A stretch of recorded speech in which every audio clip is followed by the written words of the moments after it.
Shabbat Shalom mais uma vez, você que nos acompanha pelos nossos portais, redes sociais da internet, pelo Face, pelo YouTube, pelo nosso portal de estudos, que é o tvsion.com. Eu sou o professor Matheus Andoni, nós estamos aqui com muita alegria nesse Shabbat, desde Belo Horizonte, da Rádio Sion, para estudar duas porções. Hoje a porção é dobrada, viu? Porção dobrada, bênção dobrada para a sua vida. Dê uma olhada aqui na tela, são as porções, as parashiot Hareimot e Kedoshim, e o título dessa ministração é As Boas Obras, é o título que eu escolhi, e essa porção corresponde a Levítico, Vaikra, capítulo 16 até o final do capítulo 20. Bom, pessoal, nós temos nessas duas porções instruções sobre como viver, como ter vida, instruções para que você possa dar frutos e frutos bons, instruções para que você possa aprender aquilo que agrada a Deus e para que você aprenda aquilo que não agrada a Deus. Há coisas que não agradam a Deus, há coisas que Deus abomina, diz essa porção. Aqui você vai aprender a moral, a ética, a conduta correta de todo aquele que serve a Deus. Aqui você vai aprender o verdadeiro conceito de santidade. Aqui você vai aprender as coisas que Deus gosta que nós façamos, as coisas que Deus tem apreço, as coisas que Deus se alegra o seu coração. Essas porções que nós vamos estudar hoje representam a base de uma vida frutífera, de uma vida que agrada a Deus e de uma vida que aproxima outros a Deus, ao reino de Deus. Olha só, eu vou começar lendo com você, como eu disse, né, essa porção começa com o Yom Kippur. Nós não vamos tratar do Yom Kippur hoje, porque nos anos passados eu tratei sobre a festa do Yom Kippur. Você vai abrir diretamente aí no capítulo 18, e nós vamos ler a partir do verso 3. Você que quiser pode acompanhar aqui na tela. Veja só. Não fareis segundo as obras da terra do Egito, em que habitastes, nem fareis segundo as obras da terra de Canaã, para a qual eu vos levo, nem andareis nos seus estatutos, mas fareis segundo os meus juízos, e os meus estatutos guardareis, para que vocês andem neles. Eu sou o Senhor vosso Deus. Portanto, os meus estatutos e os meus juízos guardareis, cumprindo-os, o homem viverá. Rai Bahem significa uma tradução mais literal, ele será preservado, a vida do homem será preservada, se ele cumprir esses juízos e estatutos, e viver por eles. Eu sou Adonai. Isso aqui é fantástico, pessoal. Aqui, em termos de ensino teológico, há princípios eternos nessa frase do Eterno. Vocês não vão andar segundo as obras dos egípcios. Vocês não vão seguir as obras dos cananeus. Nem vão andar segundo os seus estatutos.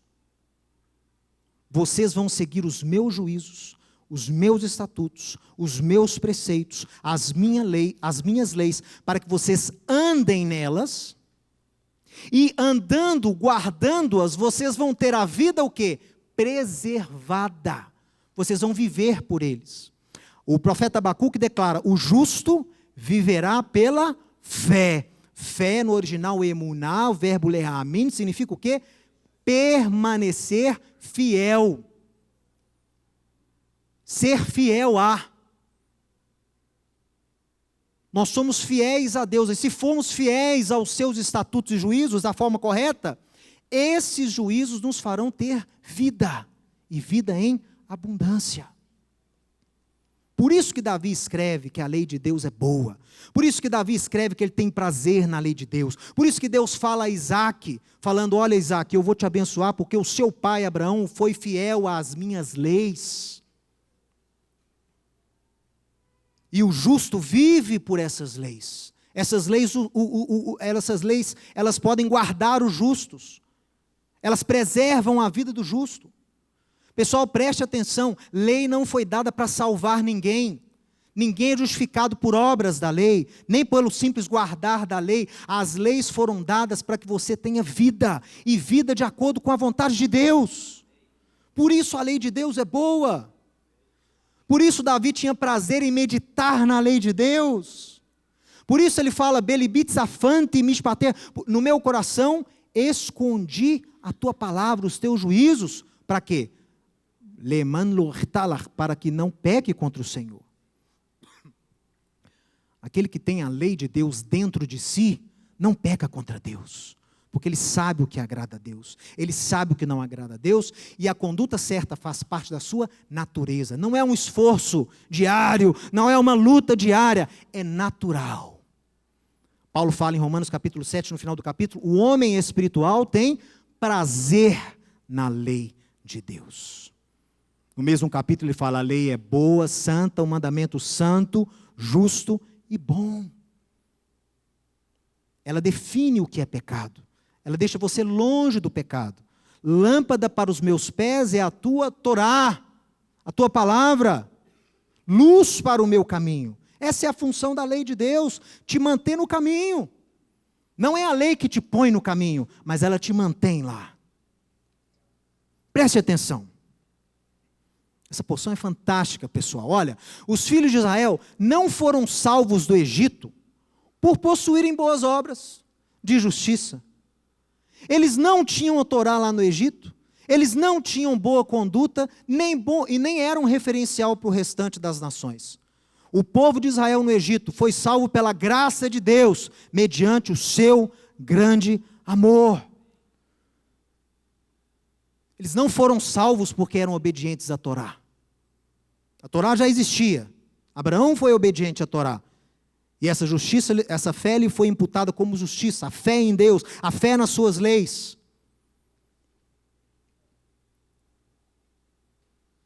Mas, uma vez salvos, uma vez que Deus tirou o povo lá do Egito, Deus não quer que o povo permaneça como se estivesse ainda no Egito.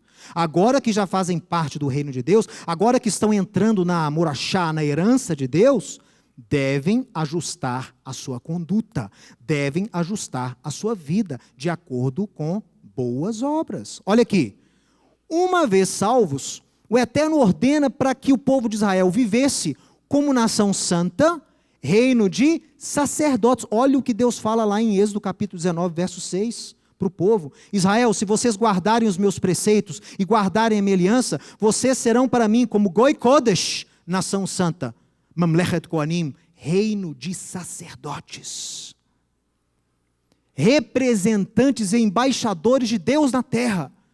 O povo de Israel seria então agora testemunho e boa conduta, são esperados, não de egípcios e cananitas. Presta atenção, Deus não espera a boa conduta do egípcio, Deus não espera a boa conduta do cananita, não, Ele espera a boa conduta, boas obras dos servos de Deus, dos seus servos. Essa boa conduta, ou seja, boas obras, contida na lei de Deus, preserva e dá vida ao homem. Amém, pessoal? Vocês estão entendendo que a lei de Deus serve para nos dar vida, a lei de Deus serve para nos manter no caminho de Deus. Não é ela que te coloca no caminho, não é a Torá que te coloca no caminho de Deus, mas ela te mantém lá. E há uma grande confusão nos meios cristãos, tanto católicos como protestantes, em relação a essa premissa, em relação à posição da lei e à posição da obediência na fé do cristão. Nós precisamos restaurar a importância da obediência nos meios cristãos, pessoal. Não existe amor sem lei. Não existe amor sem lei, sem regra. A expressão da sua obediência, a expressão do amor tem que ser o quê? Obediência às leis de Deus. Olha, vamos avançar aqui. Portanto, a mensagem para se guardar a Torá, a lei de Deus, guardar os preceitos de justiça, guardar a boa moral e a boa conduta que tem nessa porção que nós vamos estudar hoje, não é uma exigência para os estranhos do reino, Quem está estranho ao rei não se interessa por essas coisas. Deus não está exigindo essas coisas de quem está fora. Primeiro, Deus não pode exigir obediência à lei para quem está fora. O primeiro passo é o quê? Inseri-los. Primeiro eles têm que estar inseridos. E depois, então, uma vez dentro, vão aprender a viver como os de dentro. Olha só. Esta é uma mensagem para aqueles que já foram inseridos no reino. Todos, atenção nessas minhas palavras. Todos são salvos pela graça, e não por obras. Uma vez que distante de Deus, não tínhamos nada a oferecer como fruto de nossa obediência. Eu quero que você agora acompanhe esse ensino do Rabino Shaul, do apóstolo Paulo, de Romanos capítulo 3, que é um dos ensinos mais mal interpretados que eu conheço, nos meios teológicos cristãos. Retiram o ensino do apóstolo Paulo do seu contexto original, colocando-o contra a lei de Deus. Transformando o apóstolo enviado aos gentios numa pessoa bipolarizada. Numa pessoa que tinha opiniões diferentes sobre o mesmo assunto. A interpretação vigente, atual, de Romanos capítulo 3, coloca Paulo como um esquizofrênico. Uma hora ele apregou uma coisa, outra hora ele apregou a outra. Uma hora ele fala que a lei é boa, e outra hora ele diz que Cristo me resgatou da maldição da lei. Uma hora ele fala para você que você não vive mais debaixo da lei, outra hora ele fala que o homem interior tem prazer na lei de Deus. Como que é isso?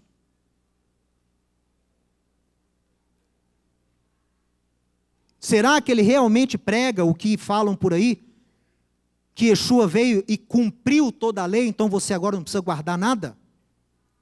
Yeshua guarda toda a Torá e Yeshua aprimora a Torá para você não precisar fazer nada? É isso mesmo? Será que Paulo pregou contra o seu mestre? Porque Yeshua falou, eu não vim revogar a lei, não vim cancelar a lei, eu vim torná-los plenos.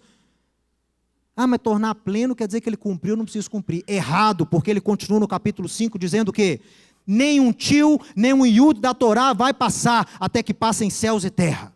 Está lá o mandamento. Existe terra ainda? Existe. Existe céu ainda? Existe. Então a lei não passou. Então não caducou. Pode estar prestes a se tornar obsoleta, mas não se tornou ainda. Porque você peca. Peca ou não peca? Ou só eu que peco? Você não é 100% santo. Você peca no seu dia a dia. E você, por isso, tem que aprender. Você vive num mundo que jaz no maligno. É por isso que você precisa de lei. Um mundo imoral, um mundo corrupto. Por isso que você precisa da lei de Deus. Não só a graça de Deus te tira desse sistema, e a lei de Deus te mantém no caminho da luz. Olha só, acompanhe comigo, nós vamos bem com calma reavaliar os ensinos paulinos. Vamos ver se Paulo está falando contra ou a favor da lei de Deus. O que ele quer dizer? Romanos capítulo 3, a partir do verso 19. Pode acompanhar aqui comigo, olha. Visto que ninguém será justificado diante dele por obras da lei, em razão de que, pela lei, vem o pleno conhecimento do pecado. Ponto. Por que ninguém pode ser justificado pela lei? Porque o sujeito, ele só passa a entender que o que ele fazia era pecado quando ele tem conhecimento da lei. Olha só. Mas agora, sem lei, lembrando que Paulo está escrevendo isso aqui para não-judeus, sem lei, se manifestou a justiça de Deus, testemunhada pela lei e pelos profetas. Que justiça é essa que foi anunciada na Torá e nos profetas? Justiça de Deus mediante a fé no Messias, Yeshua, para todos e sobre todos que creem, porque não há distinção. Todos pecaram e carecem da glória de Deus. Paulo está argumentando aqui sobre um sentimento de segunda classe que muitos gentios tinham. Ah, nós não somos judeus. A justiça de Deus não pode atuar em nós, porque nós nós não recebemos Torá, nós não temos história de êxodo no Egito, nós não temos profeta, nós não temos templo, nós não temos cidade santa, nós não tivemos revelações de Deus ao longo da nossa história. Como que nós podemos ser alcançados? Aí Paulo fala, olha, vocês foram alcançados não pela lei, não precisava ter conhecimento da Torá, vocês foram alcançados pela graça de Deus. E essa graça de Deus que vocês seriam alcançados, mesmos incircuncisos, ela está anunciada na Torá e nos profetas. Olha, todos pecaram, judeus e não judeus, e todos precisam da remissão através do Messias. Todos, judeus e não judeus, e todos carecem da glória de Deus, sendo justificados gratuitamente pela sua graça, mediante a redenção que há em Yeshua, a quem Deus propôs no seu sangue como propiciação. Olha aí, ó, propiciação. Olha o ensino do Yom Kippur relacionado com a porção de hoje, ó. Propiciação, capará, mediante a fé, para manifestar a sua justiça, por ter Deus, na sua tolerância, deixado impunes os pecados anteriormente cometidos. Antes de você nascer de novo, você tinha uma dívida enorme diante de Deus. Você fazia tudo o que a lei dizia para você não fazer. Mas Deus foi tolerante com você. Ele não aplicou o juízo que você merecia nos tempos da ignorância. Não aplicou. Tendo em vista a manifestação da sua justiça no tempo presente, para ele mesmo ser justo e o justificador daquele que tem fé em Yeshua, Jesus. Onde, pois, há o orgulho, a jactância? Foi de todo excluída. Então, o judeu não tem que ter orgulho, eu tenho a Torá, eu fui alcançado por Deus, o meu povo teve a revelação de Deus há 3.000 anos. Não, porque ambos, judeus e não judeus, precisam da graça de Deus para serem salvos. Não há distinção de pessoas em relação a pecado. Todos pecaram. Pelo contrário, pela lei da fé. Pela lei, por obras? Não, pela lei da fé. Concluímos, pois, atenção, Paulo conclui, hein?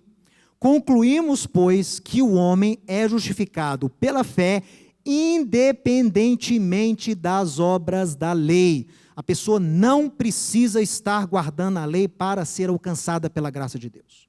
Ninguém está. Você, quando foi alcançado, você, quando nasceu de novo, guardava a lei de Deus? Você nem sabia o que era a Torá, meu irmão.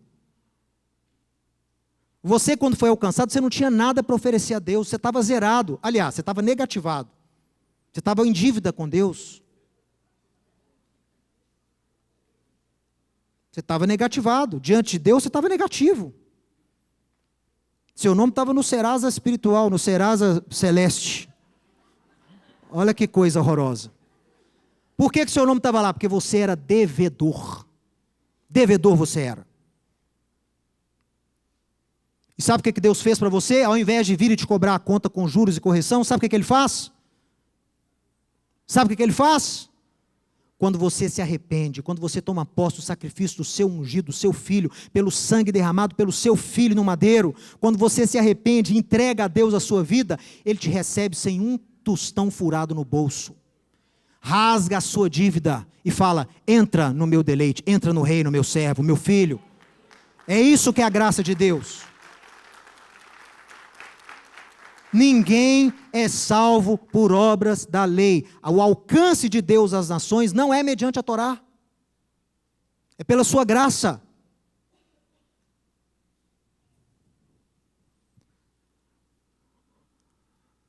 É porventura Deus, somente Deus dos judeus?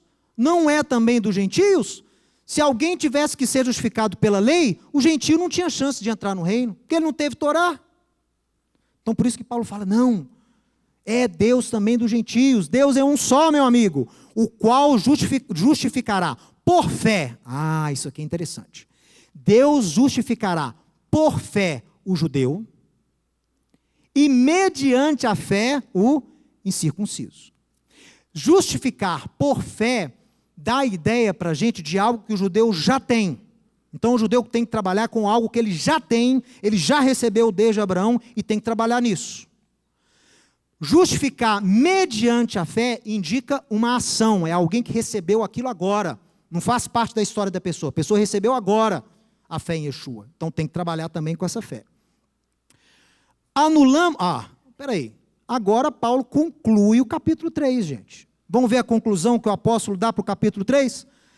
Anulamos, pois, a lei pela fé? Muitos pastores dizem sim. O que o apóstolo diz? Não, de maneira alguma. Antes confirmamos a lei. É autoexplicatório. É autoexplanatório. Não precisa de ninguém predicando aqui. Não precisa de hermenêutica, não precisa de teologia, não precisa de nada. É só ler o texto sem os óculos de Roma. Leia o texto, aprenda a obedecer a palavra da Bíblia. Deixa de obedecer mais tradição de homens e passa a obedecer mais a palavra. Paulo está claro, não anulamos a lei pela fé, pelo contrário, confirmamos a lei.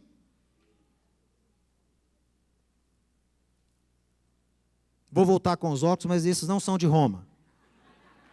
Esses são de Jerusalém, de Sião. Viu?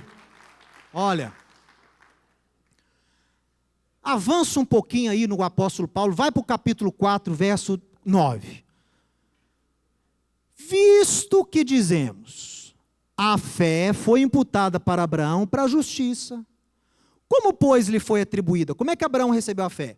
Ele já era circuncidado ou ele estava incircunciso? Hein, pessoal? Como que Abraão recebeu o chamado? Já era circuncidado ou não? Todo mundo? 1, 2, 3, já? Não. Não. Só você ler Gênesis, a partir do verso capítulo 12, você vai ver que ele só foi circuncidado depois. O chamado, a fé, recebeu estando incircunciso. Não no regime da circuncisão, e sim quando ele estava incircunciso, que ele recebeu essa fé.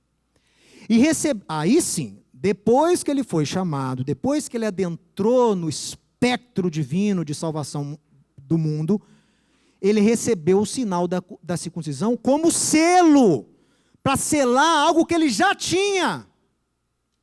Não foi a circuncisão que lhe atribuiu justiça. A circuncisão foi uma mera confirmação daquilo que ele já vivia.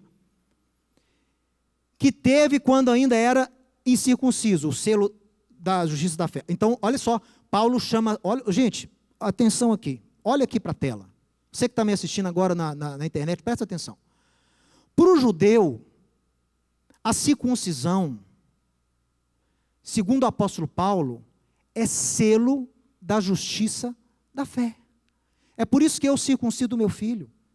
Não, esse mandamento não é para quem não é judeu. Eu estou falando para os judeus, principalmente para os judeus que creem em Yeshua. Esse mandamento jamais foi anulado por Cristo.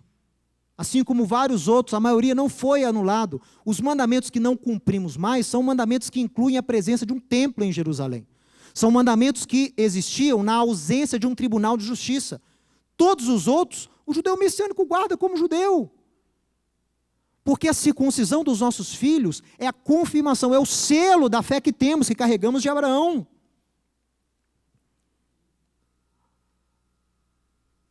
Para que esse Abraão teve que ser circuncidado? Para selar a justiça da fé que ele teve, e para ele poder vir a ser o pai de todos os que creem, mesmo dos que não são o quê? Circuncidados, a fim de que lhes fosse imputada justiça e pai da circuncisão, ou seja, ele é o pai dos incircuncisos, pela fé, e ele é o pai dos circuncisos, isto é, olha aqui, daqueles que não são apenas circuncidados, mas que andam nas pisadas da fé que teve Abraão. Tem que andar nas obras de Abraão, não adianta só ser circuncidado não, o judeu. Tem que andar no exemplo de Abraão. Não foi por intermédio da lei que Abraão ou a sua descendência coube a promessa de ser herdeiro do mundo, e sim mediante a justiça oriunda da fé. Amém, pessoal? Você pode dizer um amém comigo? Eu ainda não estou ensinando nada. Estou deixando Paulo ensinar no meu lugar. Eu não fiz nada ainda. Só estou lendo o texto. Mas a simples leitura do texto chamando a sua atenção para o contexto original, já não causa diferença? Quantos aqui já leram esse texto e se colocaram contra a lei de Deus? Confundiram. Ah, não, ninguém é justificado por obras da lei. E só por causa disso você não tem que obedecer mais à lei de Deus? Isso é um sinal da misericórdia de Deus sobre a sua vida. Gente, a graça de Deus é vista em toda a Bíblia. Tem gente que acha que a graça foi inaugurada com a vinda de Yeshua, com a vinda de Jesus. Que isso? Sim, há um tipo de graça perdoadora de pecados que foi inaugurada sim com o Filho de Deus. Mas e a graça que nós temos demonstrada aqui em todo o chamado Antigo Testamento? E a misericórdia de Deus? E a graça de Deus? Tirar 3 milhões de pessoas de uma situação de escravidão, sem essas pessoas terem merecimento algum, sendo fiel às suas promessas aos patriarcas, fazendo esse povo atravessar o mar vermelho a pés enxutos. Isso não é graça não, meu irmão?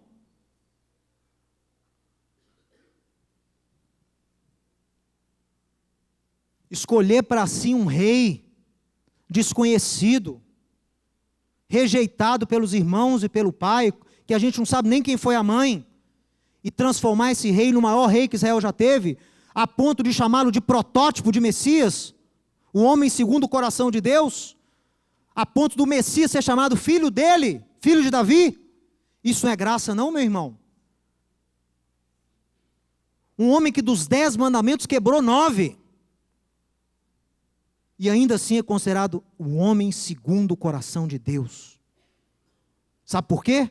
Porque Davi conhecia a graça perdoadora de Deus. Não é só isso não, Davi conhecia Yeshua, o Messias, ele tem revelação do Messias. Basta você ler o Salmo 118, basta você ler o Salmo 122. Davi escreve sobre o Messias. Davi relata sobre o Messias, que ele chama de Senhor do meu Senhor. Ele enxergou, ele experienciou o perdão de Yeshua. Olha, vamos avançar. Romanos 4. Olha só.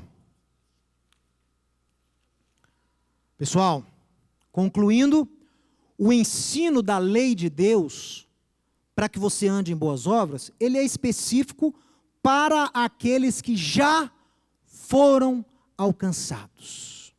É isso que as pessoas que começam a acompanhar o nosso ministério não entendem.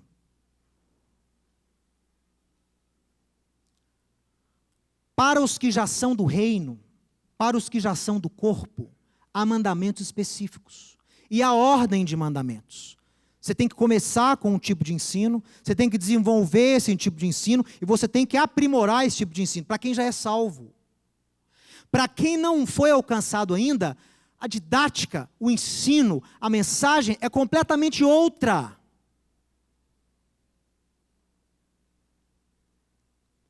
A mensagem evangelística, a mensagem que apregou a graça de Deus, a necessidade de perdão, a necessidade de se enquadrar num padrão divino, a mensagem que conscientiza a pessoa que ela está errada, distante dos caminhos de Deus, que ela necessita de ser redimida, que ela está indo num caminho de morte, é uma mensagem necessária para aqueles que estão fora. Para vocês que estão aqui comigo, creio que 99% são pessoas que já fazem parte do reino de Deus, eu não posso ficar pregando isso, eu não posso ficar pregando arrependimento de obra morta, eu não posso ficar pregando juízo final, eu não posso ficar pregando ressurreição de mortos, eu não posso ficar pregando batismo. Por quê? Porque eu estou repetindo, viciando você na doutrina básica de Yeshua. Isso é doutrina básica, isso é prega para quem está chegando agora. É claro que nós temos continuamente na nossa casa esses ensinos sendo apregoados. Por quê? Tem gente chegando constantemente. Mas para o rebanho como um todo, o alimento que eu dou para você é mais sólido. Quando nós apregoamos a mensagem do Evangelho para alcançar uma pessoa que ainda não faz parte ainda do reino, a minha mensagem também é outra.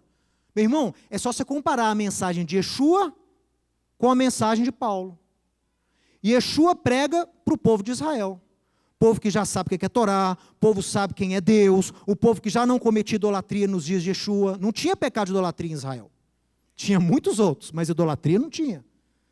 E quando Paulo pregou a mensagem da cruz, a mensagem do evangelho, quem era a plateia de Paulo? O oposto. Pagãos e idólatras adoravam um panteão de deuses, não tinham noção o que era Israel, o que era Abraão, o que era Messias, o que era Yeshua. Então qual que é o ênfase da mensagem de Paulo? A graça. A graça. Quantas vezes Yeshua ensina sobre graça? Quantas vezes Yeshua fala da importância da graça de Deus? Praticamente, diretamente, nenhuma. Mas o que ele fala? Da lei de Deus. O que ele fala? De amor, de fazer cumprir a lei. O objetivo da lei, você vai ver agora comigo, é amor. O objetivo da lei é fazer você amar a Deus e ao próximo, para que você seja um agente de justiça social, para que você trate bem o próximo. Yeshua repreende a hipocrisia, Yeshua repreende a maldade, Yeshua repreende a falsidade, Yeshua repreende as distorções da Torá, a que ele chama de dogmas, tradições de homens. Tem que saber qualificar, quantificar o ensino, pessoal. Se você tem um corpo de membros, de ovelhas, e fica ensinando só a doutrina elementar de Cristo, você terá uma plateia, uma igreja, um rebanho de pessoas obesas e inertes espiritualmente. Pessoas que não vão produzir frutos. Pessoas que acham que fizeram uma oração, nasceram de novo, aceitaram a Cristo, acabou. Agora é só esperar morrer para ir para o céu. Que fé medíocre é essa? Meu irmão, Deus me livre, rasve halila, cruz credo eu fazer parte de uma coisa dessa. Eu entro no reino para ficar parado? Eu consigo entrar e fico parado? Você faz uma prova para entrar na universidade, aí o vestibular é o final da vida do aluno, pessoal? Responde você. Passou no vestibular, entrou na universidade, acabou? Oh, meu irmão, agora que começou. Fiz a oração, aceitei Yeshua, mudou minha vida, nasci de novo, fui cheio do Espírito, arrependi, pecados perdoados. Agora que vai começar a sua vida, meu amigo. Agora que começam as obras, você vai ter que andar nelas. Você acha que é só ficar sentado e esperar morrer para Yeshua voltar? Se Deus quisesse que você fosse para o céu só, você aceitava Jesus e morria no outro instante. Te dava um AVC, lá caía duro. Para que você vai ficar aqui nessa terra mais 70, 80, 90 anos, meu irmão? Se não é para dar frutos e apregoar o reino de Deus? Não estou pregando ainda, só estou usando Paulo. Olha aqui, ó. Mais uma vez vou usar ele. Vamos usar Paulo aqui, ó. Efésios 2,4. Deus, sendo rico em misericórdia, olha aí, a graça, por causa do grande amor com que nos amou, estando nós mortos em nossos delitos, nos deu vida juntamente com o Messias Yeshua, e por isso vocês foram salvos pela graça, e juntamente com Yeshua, ele ressuscitou você. Diga amém, pessoal. Seu velho homem morreu, pessoal. E nos fez assentar nos lugares celestiais no Messias Yeshua. É isso aí. Para quê? Para quê? Para você bancar o santo? Para você não conversar mais com ninguém? Para você se isolar no mosteiro e desenvolver a sua santidade no alto da montanha? É isso? Não, meu irmão. Para mostrar, diga mostrar. Para mostrar nos séculos vindouros a suprema riqueza da graça de Deus e da sua bondade para conosco em Yeshua. Porque pela graça vocês são salvos mediante a fé, e isso não vem de vocês não tinham nada para oferecer quando foram alcançados, judeus ou gentios. Essa salvação é dom de Deus, não provém de obras, para que ninguém se glorie. Pois somos, judeus e não judeus, somos feitura dele, criados em Yeshua para, diga comigo aqui bem alto, boas obras. Você foi criado para boas obras, as quais Deus de antemão preparou para que você as estudasse, para que você se tornasse mestrado e doutorado na Torá, para que você andasse nelas. Pessoal,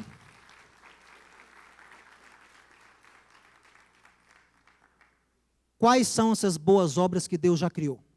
E para ele estar ensinando isso aqui para judeus e não judeus, tem que ser algo que já existe. Que obras são essas, que boas obras são essas que Deus já criou de antemão para que você andasse nelas? A Torá, gente, a lei de Deus, Levítico 19, Levítico 18, Levítico 20, Levítico 21, são condutas boas que Deus criou para que você, Deus não fala lá, a gente começou abrindo o estudo com esse texto, criei para, se vocês andarem nos meus juízos e nos meus estatutos, vocês terão vida. Então Deus cria isso, Deus criou a Torá lá no Jardim do Éden, gente, já tinha Torá. Você sabia que a Torá já existia no Jardim do Éden? Ela era materializada lá no jardim como uma árvore, chamada de árvore da vida. Estava lá. E Deus queria que o homem comesse daquele fruto.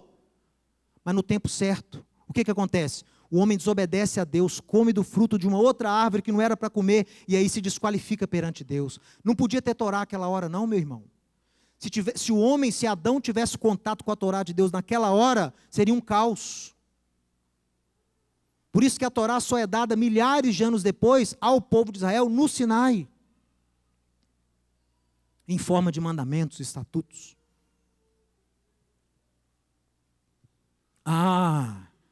Paulo ainda lá escrevendo para Tito, torna-te pessoalmente padrão de boas obras, aguardando a bendita esperança. É isso mesmo, viu, Paulo? É bendita esperança, porque essa esperança, olha, essa esperança nos aprisiona. O profeta Zacarias fala, nós somos o quê? Israel deve ser o quê? Prisioneiros da esperança. É essa esperança que me dá força para levantar de manhã. É essa esperança que me dá força para gravar estudos aqui para você. Não é o feedback. Não é a aceitação da igreja de Deus. A igreja de Deus, na sua maioria, não quer saber disso não. A igreja de Deus, na sua maioria, não quer saber de lei não quer saber de boa obra não. Mas é a esperança da glória vindoura que me motiva, que me prende. Eu sou prisioneiro dela. Olha só. Na bendita esperança e da manifestação da glória do nosso grande Deus e Salvador Yeshua, a qual a si mesmo se deu por nós. Para quê? Para purificar para si mesmo um povo exclusivamente seu. E esse povo de Deus vai ser o quê? Zeloso de boas obras. Zeloso, pessoal. Quando Pedro, os apóstolos mostram para Paulo, né? Paulo, olha aqui, Paulo, dá uma olhada aqui na sacada. Devia ser uma sacada, né? Que ele fala assim, bem vês, irmão Paulo, quantas dezenas de milhares há entre os judeus que creram, frutos do discurso de Pedro, lá no Shavuot, em Pentecostes. Olha as dezenas de milhares de judeus que creram, e todos são zelosos da Torá. Zelosos, para separar para si um povo zeloso de boas. O que é zelo, hein, pessoal? Zelo é a palavra em hebraico, a mesma para ciúmes. Tem que querer andar em boas obras, tem que querer agradar a Deus, que você ama a Deus. Olha só. Ninguém pode, aqui ó, uma falácia teológica. Desculpa os calvinistas. Uma falácia. Nada do que você fizer agrada a Deus. Nada do que você faz tem poder algum de mover o coração de Deus. Nada. O homem não possui nada para agradar a Deus. Mentira. Mentira. Porque Deus fala para Timóteo, Deus fala para Tito, esforça-te em boas obras. Andai nas boas obras que Deus preparou de antemão. Tem sim algo da sua parte que tem que ser feito. Deus te chama como você estava, mas Ele não quer que você permaneça como você veio. Ele quer te aprimorar, Ele quer que você cresça, Ele quer que você busque, Ele quer que você se esforce para amar a Deus e amar a Deus com intelecto. Ele quer que você ande. Paulo escreve aos Filipenses que Deus quer que você desenvolva a sua salvação. Tem sim algo que você possa fazer. Ame a Deus e expresse esse amor através da obediência. Mais uma vez, hein? Mais uma vez, não existe amor sem regra, sem obediência. Vou repetir isso daqui a pouco. Agora é o autor de Hebreus, talvez tenha sido Paulo, talvez não importa. Mas olha o que ele escreveu, o que eu falei para vocês agora há pouco. Olha, capítulo 6, verso 1.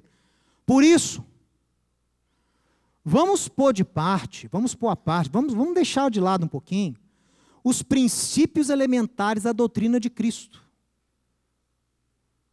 E aí você vai pôr de lado isso um pouquinho. Para que você vai pôr de lado essas doutrinas elementares? Para que você possa ser guiado ao que é perfeito. Não lançando, de novo, não ficar ensinando todo dia para o rebanho as doutrinas elementares. Quais são? Vamos ler aqui? Que é a base do arrependimento de obras mortas, ter fé em Deus, ensinar sobre batismo, novo nascimento, imposição de mãos, ressurreição dos mortos, juízo. Isso a gente faz, porque sempre estão chegando pessoas, mas eu não posso ficar alimentando um rebanho só com isso. Isso não é palavra minha não, isso é Bíblia. Tem que deixar essas coisas para você crescer. No final do capítulo 5, ele começa a falar sobre Melquisedeque. Ele começa a dar umas pinceladas lá de Melquisedeque. Melquisedeque, isso, aquilo. Aí ele para, ele fala assim, eu queria explicar mais para vocês, mas vocês não têm como digerir esse alimento não. Vocês acostumaram-se muito a leite. Vocês ficam só bebendo leite. Arrepende aí, aceita Jesus para ir para o céu, né? Ora para minha carcunda aqui que está doendo, vai na igreja só para pedir oração de cura, e aí fica um rebanho obeso, infrutífero, desqualificado, que não cresce, não se aprimora e não segue rumo à perfeição. Foi o autor de Hebreus que disse isso, não fui eu, não fique com raiva de mim.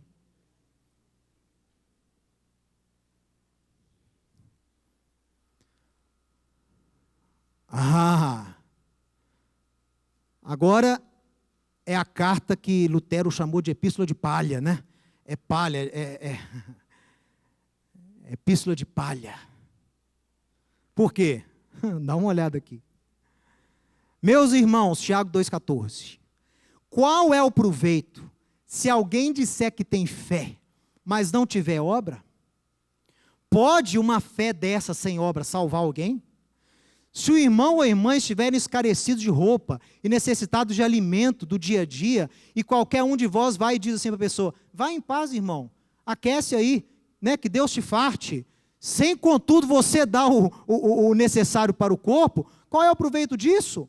Assim também a fé, se não tiver obras, por si está morta. Verificais que uma pessoa é justificada por obras e não somente por fé. Acabou. Não adianta. A fé é o início. Mas você tem que desenvolver essa fé. Você não pode ficar com essa fé inerte. O homem é salvo pela fé.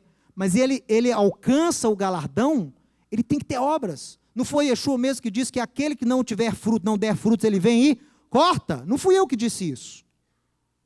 Mais uma vez, querendo obra, querendo fruto, querendo fé, querendo expressão da fé em obediência. E olha que essa boa obra aqui relaciona-se ao próximo, está vendo aqui? O outro estava com fome, estava com frio, estava necessitado, e você não ajudou.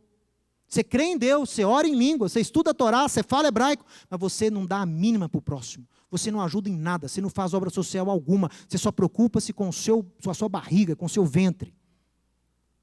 Esta sua crença, esse seu estudo, essa sua vivência, não vai te levar a lugar algum. Porque você não tem obras que agradam a Deus.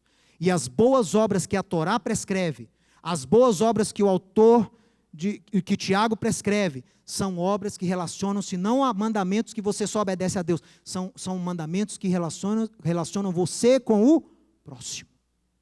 Gente, olha a Torá, a paraxá dessa semana, gente. Levítico 19, 18. Ama ao próximo como a ti mesmo. Não coloca pedra de tropeço para o cego tropeçar, não. Isso é maldade. Não amaldiçoa o surdo, ele não pode ouvir nada. Vai ceifar o campo, deixa um pouquinho lá para o necessitado, no chão, não colhe tudo não fica mesquinho não. Não trapaceie, não favoreça o pobre só porque ele é pobre, nem o rico porque ele é rico, seja justo.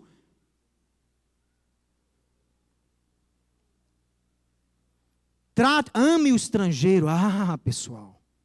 Ame o estrangeiro, porque você já foi estrangeiro lá no Egito, você sabe como é que é ruim. Ame o estrangeiro. Sede santos porque eu sou santo. Isso é santidade. Essa é a santidade que vai acumular boas obras suas nos céus. É ajudar o próximo. Porque Torá não salva ninguém, hebraico não salva ninguém, Mateus Andona não salva ninguém, Rabino Shula não salva ninguém, Calvino não salva ninguém, nem muito menos Lutero. É a obra salvadora de Yeshua, manifestada através de boas obras na sua vida, que vai te fazer alcançar o seu galardão. Eu digo mais. Fé é o início. Fé é o início. Fé é o início. Mas lá na frente, seremos julgados também pelas nossas obras. Yeshua julgará cada um segundo as suas obras. Não fui eu quem escreveu essas coisas. Eu estou só relatando ensinos bíblicos para você. Olha, de igual modo, não foi também justificada por obras a prostituta Raabe, quando acolheu os emissários e os fez partir por outro caminho? Essa mulher adentrou o reino de Israel, essa mulher virou parte da linhagem do Messias? Ela guardava a Torá, lá em Jericó? Ela estudava hebraico? Ela usava véu? Ela foi justificada pelas boas obras que teve com aqueles espias.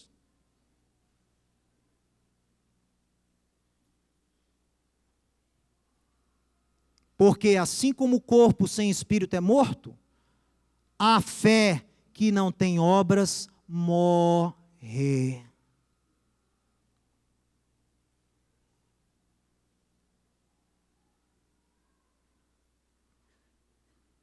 Não, eu aprendi que uma vez salvo, sempre salvo. Yeshua jamais vai revogar algo de mim, a minha salvação de mim. Eu fui alcançado aquele dia lá, eu me arrependi, acabou. A partir daquele momento foi tão selado no reino dos céus que eu posso fazer o que eu quiser, posso viver como eu quiser, que no final eu vou ser salvo, porque Deus não pode ser infiel à sua promessa. Seu preguiçoso, falso, hipócrita, egoísta, soberbo, servo mau, que Yeshua chama aquele que enterra o talento, servo mau, aquele que foi chamado nas ruas para fazer parte da festa do Senhor e não quis se trocar, não quis se preparar, foi chamado como estava, e uma vez lá dentro não deu a mínima para se adequar aos requisitos da festa, foi expulso para as trevas exteriores. É por isso que Yeshua, a palavra de Jesus, não é muito pregada hoje em dia, não. O pessoal adora Paulo, porque as palavras dele são duras. As palavras de Yeshua não são politicamente corretas, não agregam membros, não. Faz o membro sair. Se eu começar a pregar só aqui as palavras de Yeshua, o pessoal sai daqui. Que saiam. Porque é a palavra da verdade, não tem pano quente não, gente. Quem amar o seu pai e a mãe mais do que a mim, não é digno de mim. Isso é duro. Isso não enche igreja não, gente. Nem muito menos sinagoga. Olha, pessoal,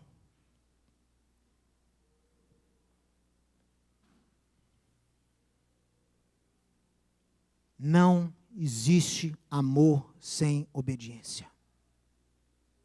O amor sem regras, ele só contamina, ele só propicia um caos.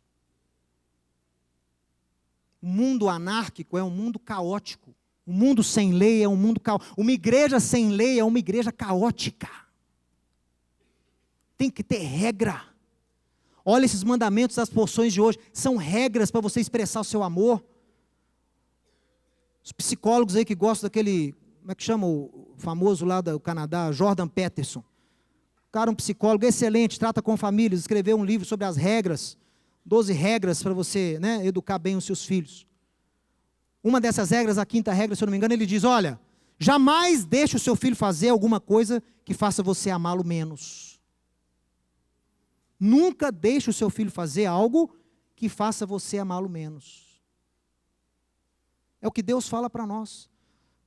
Não existe amor sem regra. Pessoal, 2000 anos antes do Jordan Peterson, é o maior psicólogo que já existiu, Yeshua, filho de Davi. O que ele diz? Quem me ama, guarda os meus mandamentos. Não existe amor sem regra.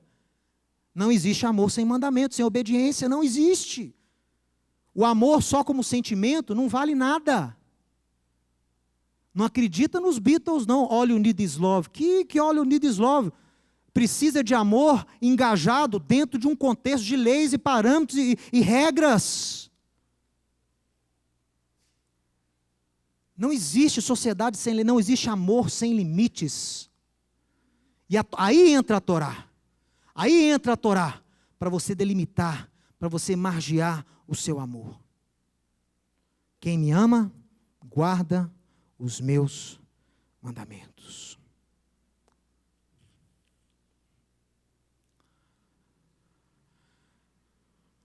Ora, se invocais como Pai, aquele que, sem acepção de pessoas, julga segundo as obras de cada um, olha aí, ó.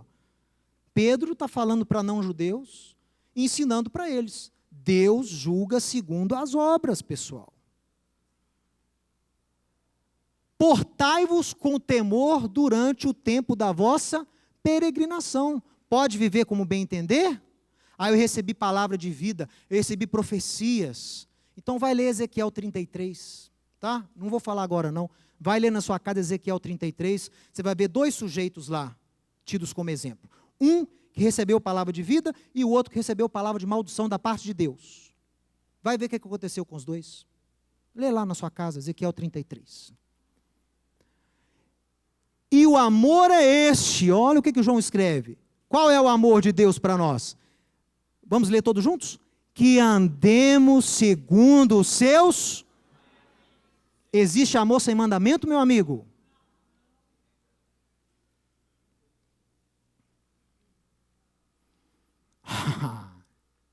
Olha aqui, ó.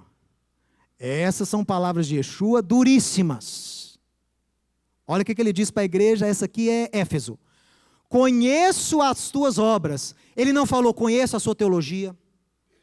Conheço os seus dogmas. Conheço a tua hermenêutica. Conheço os seus acessos no YouTube, conheço as suas curtidas no Facebook, conheço o poder de influência que vocês têm, conheço o poder midiático que vocês têm, conheço o amor que as pessoas têm por você. Não! Conheço as tuas obras. Marca o céu de alguma forma, com obras, não é com teologia. É obra. Yeshua fala para várias igrejas aí das 7, conheço as suas obras. E também tem teologia, mas o principal são as obras. Olha só. Conheço o teu trabalho, a tua perseverança, que você tem perseverança, suportastes provas por amor do meu nome, e não te deixaste esmorecer. Tenho, porém, contra ti, que abandonaste o teu primeiro amor. Que primeiro amor, gente? Lembra-te, pois, de onde você caiu, arrepende e volta à prática das primeiras obras. Quais são as primeiras obras? Quais são as obras que Deus preparou de antemão para que você andasse nelas? A Torá. Era uma comunidade que, teologicamente boa, era uma comunidade que trabalhava, mas haviam se esquecido o quê? Dos mandamentos básicos de relacionamento de uns com os outros. Menosprezaram as obras que Deus criou de antemão, as primeiras, por isso que são chamadas de primeiras. Menosprezaram Israel no contexto, no papel de Deus. Menosprezaram a posição de Israel, desprezaram o povo eleito de Deus. Desprezaram a lei de Deus. Não adianta. Olha, senão eu vou venho a ti e moverei do teu lugar o teu candeeiro, se você não se arrepender. Ai, ai, ai, diga, misericórdia. Essa igreja aqui, lá em Tiatira, tinha o espírito de Jezabel. É espírito de Jezabel, viu, gente? Tem gente que conhece muito bem esse espírito. É um espírito, não é só uma rainha, não foi só uma rainha. Aí o Yeshua profetiza: matarei os seus filhos, de Jezabel lá em Tiatira, e todas as igrejas conhecerão que eu sou aquele que sonda mentes e corações, e vos darei a cada um segundo as vossas obras. Crê em Jesus aí para você ir para o céu. Não, crer é o primeiro passo. Para chegar lá, você tem que andar muito ainda. E não é todo que vai chegar, não. Ao vencedor, far-lo-ei coluna no santuário do meu Deus. E aquele que perseverar até o fim, este será salvo. Estou falando que as palavras de Yeshua não são populares? Eis que venho sem demora, e comigo está o galardão que tenho para retribuir a cada um segundo as suas obras. De novo. Então, para concluir, as boas obras que a Torá nos admoesta a andar nelas, se resumem na justiça social, no amor ao próximo. Essas boas obras refletem o nosso amor a Deus. A verdadeira obediência gera em nós amor a Deus e amor ao próximo. Esta obediência santa e digna nos separa para Deus, para aproximar o mundo a Deus. Isso é santidade, isso é chamado de santidade. É quando você se separa do mundo para aproximar o mundo a Deus. Isso é santidade. As suas obras aproximam o mundo a Deus.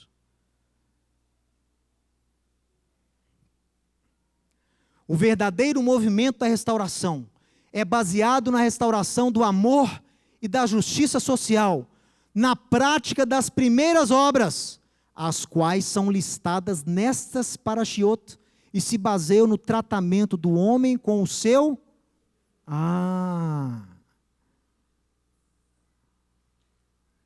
Amai a Deus sobre todas as coisas, com o seu coração, alma e força, e ama ao próximo como a você mesmo. Nisso se resume toda a Torá. E aí fica uma profecia. Isso que eu estou dizendo aqui é coisa antiga, que está precisando ser restaurada. O profeta, Deus instrui ao profeta, olha aqui, olha aqui. Assim diz Adonai: ponde-vos à margem do caminho e vede. Número 1, pode ficar olhando aqui, só me escute. Número 1, para chegar onde Deus quer que você chegue, você não pode estar no meio, você tem que sair um pouquinho fora. Tem que estar à margem. Olha só, olha só. O sujeito estava indo num caminho que não era o caminho apropriado. Só quando ele se colocou à margem, ele pôde ver. Então, meu amigo, minha amiga, para que essa profecia se cumpra na sua vida, primeira coisa, você tem que sair do sistema. Pelo menos mentalmente, saia do sistema. Saia um pouquinho, pensa fora da caixa um pouquinho. Se autocritique um pouquinho. Se autocritique critique a sua denominação, no bom sentido, não estou falando de rebeldia. Questione, leia a Bíblia, questione. Peraí, o pastor falou uma coisa, mas eu li na palavra outra. Onde está a sua fé? Onde está a sua obediência? Você está devendo obediência? Você está jurando obediência mais a homens do que a Deus?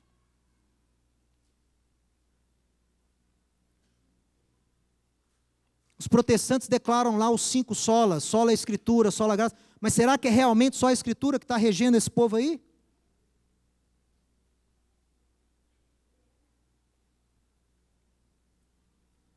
Coloque-se à margem e veja. E aí? E aí? Perguntai pelas veredas antigas, porque este é o bom caminho, o caminho das primeiras obras, o caminho das veredas antigas, o caminho da restauração das raízes da fé.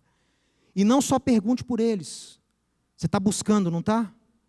Mandou você perguntar por eles. Você está buscando. Você está buscando. E esse caminho é bom, pessoal. Deus fala, esse caminho é bom. Perguntai pelas veredas antigas, o qual é o bom caminho. E agora que você achou o bom caminho? E agora que você descobriu a Torá? E agora que você tirou os óculos de Roma? Pelo amor de Deus, ande nesse caminho. Ande. Ele não é intelectual, ele não é conceitual, ele é prático. Ande. Ame o seu próximo como você nunca amou antes. Ajude o necessitado como você nunca ajudou antes. Isso é restauração. Não é talit, não é kippá, não é nada disso. É o que você tem feito ao próximo. Essas coisas são importantes e têm o seu lugar na Bíblia. E têm o seu lugar na minha vida. Mas elas não são, escute. Elas não são a base da minha fé. São importantes. Eu as honro. Mas são tradições. Usar kippá não me faz mais santo. Ajudar o necessitado me faz mais santo. Ser mais tolerante com o irmão me faz mais santo. Perdoar o irmão me faz mais santo. Dar aquilo que você precisa receber. Essa é a regra. Do jeito que você julga, você vai ser julgado. A regra de ouro é essa. Eu dou aquilo que eu preciso receber. Falaram comigo na caravana agora de Israel, Rabino, você é paciente demais. Rabino, eu não sabia que você era tão paciente assim. Pelo amor de Deus. Se fosse eu, já tinha chutado, rodado a baiana aqui e tal. Meu amigo, por que eu sou paciente com pessoas que precisam de paciência? Por que eu sou longânimo? Porque eu preciso de paciência da parte de Deus. Por que eu perdoo quando deveria ter respondido à altura? Porque eu preciso de perdão da parte de Deus. Por que eu não levo em conta coisas que eu ouvi? Porque eu preciso que Deus não leve em conta coisas que eu falei. Eu dou aquilo que eu preciso receber. Essa é a verdadeira restauração. Esses são os caminhos antigos que você tem que voltar. Tem que voltar. Primeiro tem que sair desse sistema aí podre. Está tudo comprometido. Sai. Aí você vai olhar, meu Deus, eu estava lá, eu fazia, não entendia, meu Deus. Mas como é que é? Como é que é esse negócio de restauração? Por onde que eu tenho que andar? Torá, o que é Torá? Israel? Israel existe ainda? Existe judeu ainda? Eu achei que não tinha mais cristão. Tem. E você começa a buscar, você começa a perguntar, você começa a procurar, e aí você vai achar o bom caminho. E Deus fala, olha, esse caminho é bom, ande por eles. E que mais? Põe aqui. E se você andar por ele, você vai achar descanso para a sua alma. Mas, põe aqui, eles dizem. Leia aqui o que o profeta escreveu. Há 2.700 anos, isso aqui não está atual não, gente? Te apregoa, fala, ensina, dá a vida, mostra, está aqui, mostra. O que as pessoas falam? Não quero. Meu irmão, esse é o caminho que Deus tem para a igreja nos dias de hoje, é voltar para Sião, para lá fluirão os povos, começa a voltar agora. Não quero. Eu postei um vídeo com esse versículo aqui, eu falando sobre essa passagem lá no Monte Moriá, gente. Lá no Monte Moriá, na sede da fé, né? Todo mundo, todo o planeta vai fluir para lá, dentro em breve. Para aprender a lei de Deus. Postei lá e falei, gente, olha aqui o Jeremias 6, perguntai pelas veredas antigas, esse caminho é bom, andai por eles e vocês vão achar descanso para as vossas almas. Nem falei a segunda parte não, porque, né, deixa eu fazer um vídeo alegre, feliz. Mas não adiantou, o que eu não falei, veio nos comentários. Não andaremos. Isso pode ser bom para os judeus, não é bom para a igreja de Deus.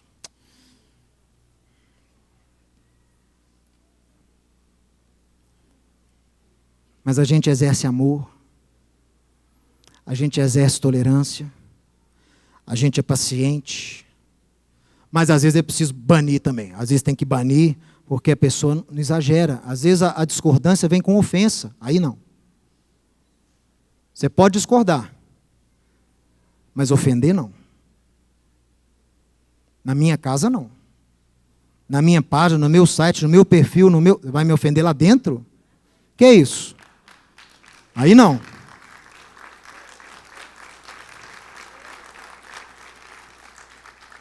Ah, cadê a democracia? A Bíblia não é democrática. Quando é que você viu na Bíblia Moisés falando, vote Israel, vocês preferem seguir esse caminho dos filisteus, ou você prefere seguir a via marítima? Hein? Não, Mateus, tem votação sim, eles votaram lá para escolher Saul. Olha o que deu.